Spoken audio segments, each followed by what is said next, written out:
Did you know this? Every business owner tells a lie sometimes, not to customers, not to vendors, but to themselves. And the scary part is these lies usually sound reasonable. They're the sentences you say when you're tired, when the day got away from you, or when the truth would mean admitting something needs to change. Today, our episode is about 5 lies that floor cleaning and restoration business owners tell themselves more often than they'd like to admit. This is Take 5 with Cleanfax. Real talk, real lessons in just 5 minutes.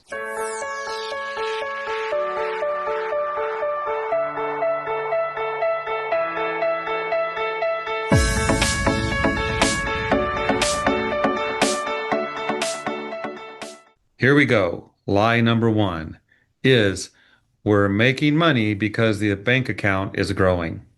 This one shows up in the recent Cleanfax Restoration Benchmarking Survey, where margin pressure takes a top spot as an industry's concern. A growing bank balance can mean you're profitable. It can also mean you're collecting on old invoices while new jobs are quietly bleeding money, or that a big insurance check might have landed the same week 3 vendor bills didn't. Cash flow tells you what happened, doesn't tell you why. If you can't say what your margin was on the last 10 jobs, the balance in your account is a guess dressed up as good news. Lie number 2. Nobody can do it as well as I can. Maybe that's even true today, but say it out loud and really listen to it. What you're describing is a company that can't function without you in the room. That's not mastery. That's a bottleneck with your name on it. Lie number 3 is we've always done it this way. This might be the most expensive sentence in the industry. It's not wrong because tradition is bad. It's wrong because it stops the question right there. Nobody asks whether the process still fits the equipment you're running, the crew size you have now, or the customer you're serving today.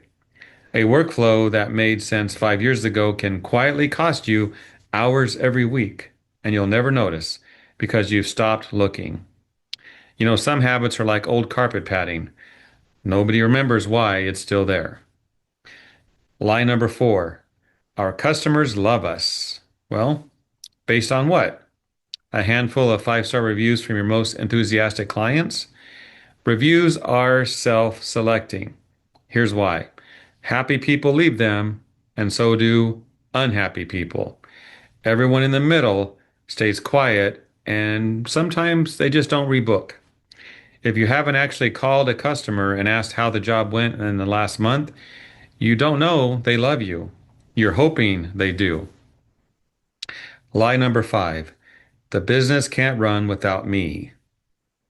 Owners say this like it's a compliment to themselves. It's not. It's a warning label. If you got sick for 3 weeks tomorrow, would the truck still roll? Would invoices still go out? Would jobs still close? If the honest answer is no, you haven't built a business, you've built a very demanding job. Now, none of these lies make you a bad owner.